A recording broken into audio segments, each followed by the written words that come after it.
c'est un appel à projet de la région Centre, donc sur une action d'une semaine qui s'appelle HTD, Human Tech Days. Donc, en fait, c'est une semaine pour faire des actions autour du numérique et recentrer l'humain au cœur de cette société numérique. Donc, ils nous ont proposé cette action. Donc, nous, vu qu'on fait partie d'un réseau qui s'appelle Web au Centre, avec les différents espaces publics numériques de la région du Loiret, où on a répondu à l'appel.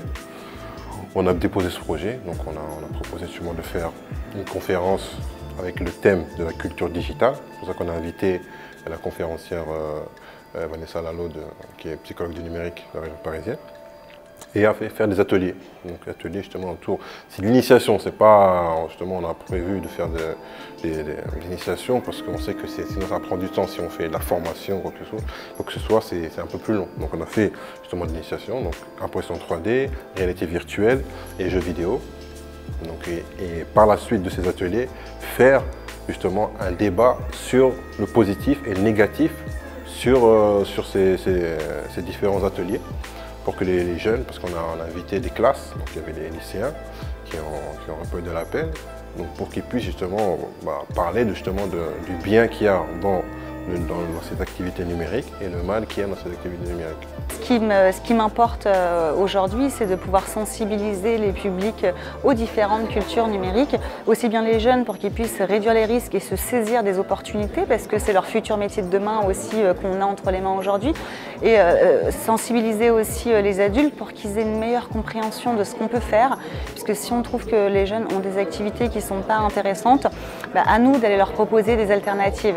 Et je crois que c'est important de ne pas considérer que les jeunes ont des activités débiles, par exemple, ou qui seraient en excès sur le numérique, alors que les adultes eux-mêmes sont en excès avec leur propre téléphone et qu'eux-mêmes ne sont pas force de proposition.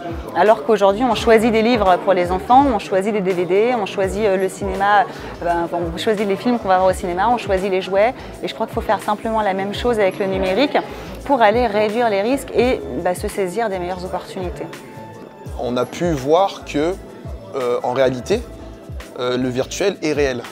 Dans le sens où il y a des choses qu'on va faire dans les réseaux sociaux, Facebook, Snapchat et j'en passe, qui auront des conséquences réelles en matière, qui peuvent atteindre directement notre vie privée.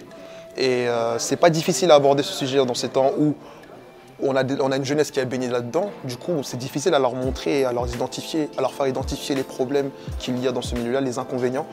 Et le plus souvent, on le prend un peu à la rigolade. Et de plus que ça relève de la responsabilité des parents, mais des parents qui eux-mêmes n'ont pas connaissance de ce milieu-là. Alors du coup, c'est difficile à transmettre. Comment utiliser les réseaux, ne pas se faire avoir, parce que je sais qu'il y en a beaucoup qui se font avoir sur les réseaux, avec le fameux HTTPS, la petite sécurité qui dit bon, si tu es sur ce site, tu es en sécurité, t'inquiète pas, tu peux faire ce que tu veux, mets tous les coordonnées que tu veux, tous les données que tu veux. Donc je pense que c'est à nous après de vivre maintenant avec cette culture, parce que c'est littéralement une culture, parce que c'est en France peut-être elle n'est pas assez développée, mais aux États-Unis elle est aussi développée qu'en France, dans les pays américains, latinos elle est aussi développée qu'en France, mais donc c'est une culture, il faut qu'on apprenne d'abord nous à vivre avec et après ensuite par la suite à la transmettre à la future génération.